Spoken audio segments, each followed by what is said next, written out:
I'm Adonia Akins, and this is what it feels like to be a dark-skinned girl. You're pretty for a dark skin. And then he said to me, "Wow, you're pretty for a dark skin." As if it's unheard of. What has he just inferred? That a miracle has just occurred, like beautiful and dark skin. Wow, that's absurd, as if beautiful and black are opposing words. And this brother's vision must be blurred, but he isn't the first guy who said this to me lately. He is the third, and he needs to reword that now. Because maybe I'm just beautiful. Like I'm kind of racist, like not even like that, like not even like I did hear really that. Like you owe her an apology. You don't like dark butts. You know what I'm saying? Like, you know how like women, like some women prefer like light skinned men, you know what I'm saying, or the dark skinned dudes. Like I don't really like. It's rare that I do dark butts, like really dark rare. Butts. I just said I don't like women with my complexion. I like light-skinned women. I want you to be lighter than me. I love African-American women, but I just don't like my skin complexion. Have you ever been to a strip club in New York? It's kind of sad. Do you know that right now in the strip club in New York, the bartenders are the new thing right now? And if you notice, they don't even hire black bartenders in New York City strip clubs, which is sad. Black people, my complexion, we too gutter. Light-skinned women, they more sensitive, you know? There's some dark-skinned women out here sensitive. No, they too tough. You know, it's very strange that in a country where the majority of the people are dark-skinned, the overriding factor which decides whether a person is beautiful or not is by the level of the fairness of the skin. When you sort of saw that people were looking at you like that, didn't you somewhere play into that image? Because there is that isn't there that whole dusky beauty notion as much as there's that fair, sweet girl notion? They're not human. That's disgusting. It's inhumane. Inhumane as fuck. The dark-skinned bitch is so big, so nasty. They want to look like Beyonce or what you call that, Nicki Minaj. I want to look like Nicki Minaj. Do you ever think about it and just wish that it was different and that the trend was to be black? The only difference I wish you had in it was if it could happen faster without damaging your skin. Multiple choice. Name. Boy who believes I am too dark for beautiful. Question 1. Do you think I am A, coffee, or B, Crayola? Question 2. Do you believe A, the black washed out of you, or B, your light blackness is greater than my dark blackness? Question 3. Have you forgotten A, your mama looks like me, or B, your mama's white skin for you was unfortunately not passed down? Question 4. Do you also believe A, water is too wet for consumption, or B, red flowers are too dark to bloom? Question 5. Do you A, speak before you think, or B, think after you speak? I've definitely experienced the effects of colorism when it comes to beauty in particular, and beauty standards, and feeling less beautiful because I have dark skin. I feel like just, growing up and like wishing that you were lighter, or feeling like if you were lighter that would make you prettier. I feel like that's a narrative that a lot of dark-skinned women relate to, and I think we relate to it for a reason, and the reason is because it exists. And for me personally, I understand that colorism has a huge effects outside of beauty, and it's not just beauty, but for me personally, my experience with colorism definitely comes from feeling less beautiful, or remembering times when I felt less beautiful because I had dark skin. I remember when I was in high school, there was this boy, and I remember I really liked him. One of my friends was like, "Oh, you know what? I'm gonna find out if he likes you. I'm gonna find out if he's into you." And I was like, "Okay." And like he was like, "Oh, well, Hannah, like she too dark for me." Same. So yeah, that really hurt. And I also had a friend growing up that was light skinned that I always thought was so much prettier than me because she was light skinned, and I felt like people favored her and thought that she was more approachable because she was light skinned.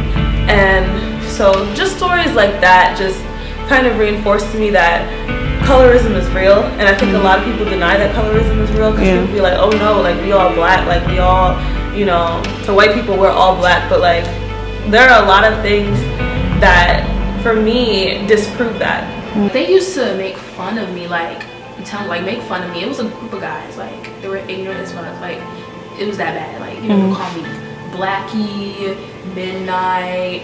Look, we hating on his mama, like come on. It's sad. And it's just like they used to, bruh, it was so much. It got to the point where it was like I used to respond to Midnight just so they would stop. Very nice person, like, so I didn't talk much. I was very, you know, shy person, didn't talk much, wasn't really, you know, but they kind of wanted a reaction out of me.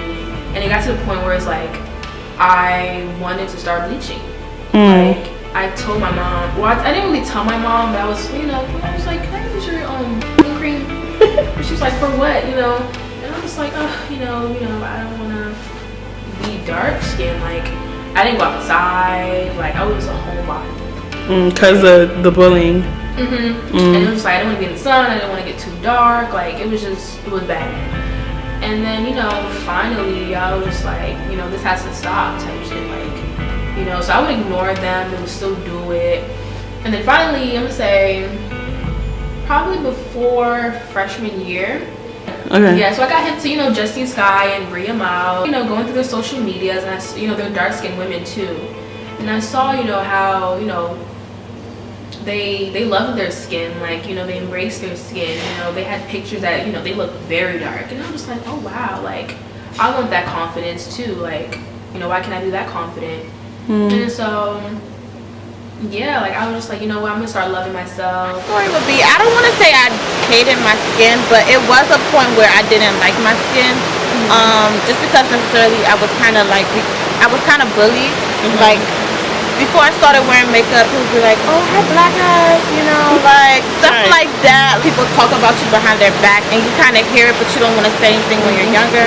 Stuff like that kind of like, you know, build my confidence. And what kind of built my confidence was when I didn't wear makeup for like a long time. I started wearing makeup in like, I want to say like high school. And before high school, like people used to be like, I love your skin. And you know, getting compliments from other people like built my confidence as well. And yeah, I knew I was always beautiful, but just like having other people saying I wasn't beautiful kind of like made me think like, am I? And also seeing other YouTubers like me build my confidence too. I started YouTube like two and a half years ago, but prior to starting my own channel, I used to watch other YouTubers like share their story, or you know, like share different things, and that's why I kind of started my YouTube channel, because I wanted to, you know, educate others. The shift comes from a trend of loving dark-skinned women and praising dark-skinned women, and for me, I think it's a little baffling because people will talk about like how praised dark-skinned women are, but I think the reason that dark-skinned women are praised is because it's a trend.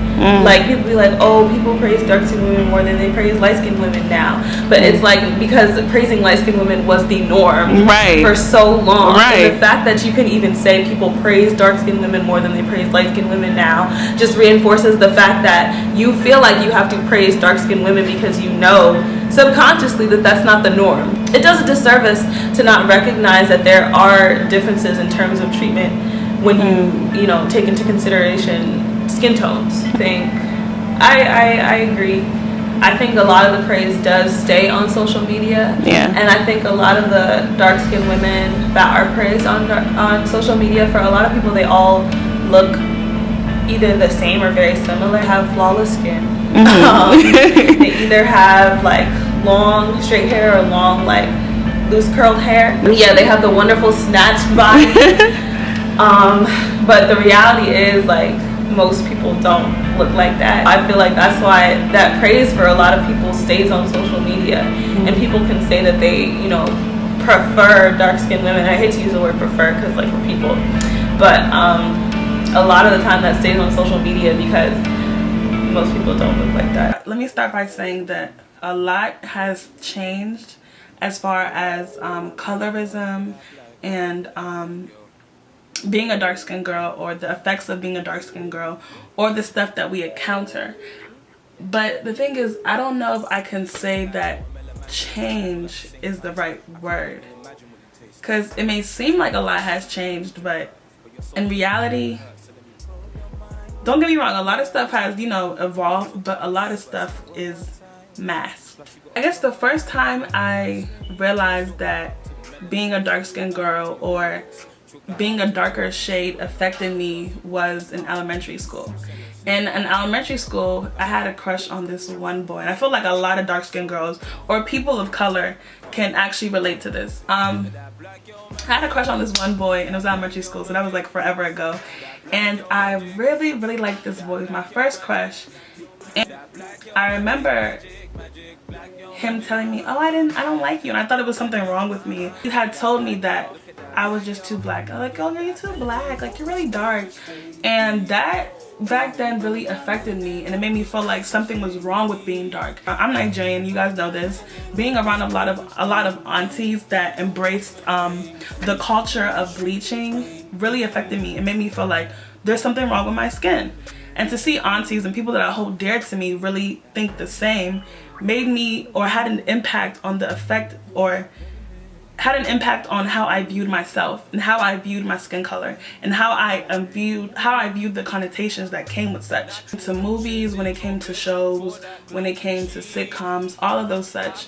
And if a darker woman was portrayed, she was either the bitter best friend, the angry best friend, or someone just with a type of attitude. We were always portrayed with somebody having an attitude. Shows like Martin and Gina, the dark-skinned Claire and My Wife and Kids. So many shows, like these little kid shows, or just shows in general that portrayed women of darker complexions with attitudes, or we're just naturally seen as people that have this type of hard struggle life, you know? White slave owners got people to conform to slavery in the first place. They caused separation, and causing separation causes people not to believe that they are one. So when you see somebody as the difference, you're not automatically going to be like, okay, we're one people, you know? And that's how it started with slave people. The lighter ones were always in the house, and the darker ones were always in the field. And now, don't get me wrong, there's some representation to an extent, but in most rappers' videos, and even in African rappers' videos or African artists' videos, you're most likely to see a woman of lighter descent in the videos, or video girls or video vixens or whatever. You're most likely to see someone that has lighter features, or a woman that would have European features in the videos. I guess push more into the movies if you're lighter, you know. So many girls in middle school and high school lied about being mixed. They'll be like, oh, I'm 95% black, but I'm 5% Indian. I got 1% Native American. I got 2% Chinese. I got 1% Greece. Like all these lies just for people to realize that they weren't all the way black or all the way African. And in a way that accepted, or that just shows you the mindset of the people nowadays. Like, it's not good to be seen as 100% black. I mean, with society and the way it is now, it's being pushed because it's selling, of accepting. And that's why so many makeup brands are accepting or trying to push out all these products. When Fenty came out with so many shades, you saw how many other companies came out with so many shades to match for the competition. It's hot, it's trending. My issue is, why wasn't it trending before? And what do we do when it's not trending again? It can't just be a trend. It can't just be something that's in society. It's something that's hot, something that's selling, because there's actually people that are going through things. There's actually people that are experiencing prejudice because of their skin color. You don't have to style your hair a certain way to be accepted, and I want people to know that you don't have to be accepted. It shouldn't take us accepting you to accept you, and for women it shouldn't take men accepting you to accept yourself. Accept yourself regardless. Your beauty is not in the hands of any man. Like, beauty isn't a high beholder crap. No, it's not I and no beholder. You don't hold my beauty, I hold my own beauty. You know, you set your own standard. I want people to realize that when you feel like you are not as beautiful as you could be because you are darker descent, people will treat you as such. You're gonna accept me on Twitter, but you see me in person and you're saying, oh dang, I didn't know you was that dark or whatever. Or even the filters we use, like lightning filters on Snapchat or Instagram, to make us appear lighter than we actually are so we can be more accepted, or, you know, just embracing your own skin, or contour, or using the wrong foundation, stuff like that just shows you the influence of being dark. Being a dark-skinned girl is realizing your roots are rich. Being a dark-skinned girl is being beautiful. Being a dark-skinned girl is not relying on the acceptance of men for the definition of our beauty. Being dark-skinned is being dark-skinned. I know when I was younger, I always tried to fit in the crowd. So definitely don't try to fit in the crowd if you're, you know, like you're wanting to be accepted. Don't feel like you have to be accepted. Just grow within yourself. Find yourself. Also, don't listen to what others have to say about you. Of course, listen to, you know, things that will benefit you, but don't listen to things that will bring you down, because that is going to like bring you down as a person. I always had to learn is that insecurity is a private battle, you know, and you confide in the people that you want to confide in, but no one can make you feel insecure, because that's a battle that you go through within yourself. So for a long time, I felt like I wasn't pretty because I had dark skin. But for me, I just had to recognize and remember that even though I feel these things, and this is something that I'm consciously making an effort to overcome, you can't make me feel that way. There are people out there who are paying to have skin like us, and it's just like, you need to embrace it. Like, you're beautiful. I wish I could tell myself that, you know, years ago. Yeah, just love yourself. Do not forget to share. Your friend, your brother, your cousin, someone that's black, someone that's white, someone that's Asian needs to see this, to see what dark-skinned girls are going through, and to understand the complexity that's behind it. Thank you so much for watching. See you guys. Black yo magic, that black yo magic, that black yo magic, that black yo magic, magic, black yo magic.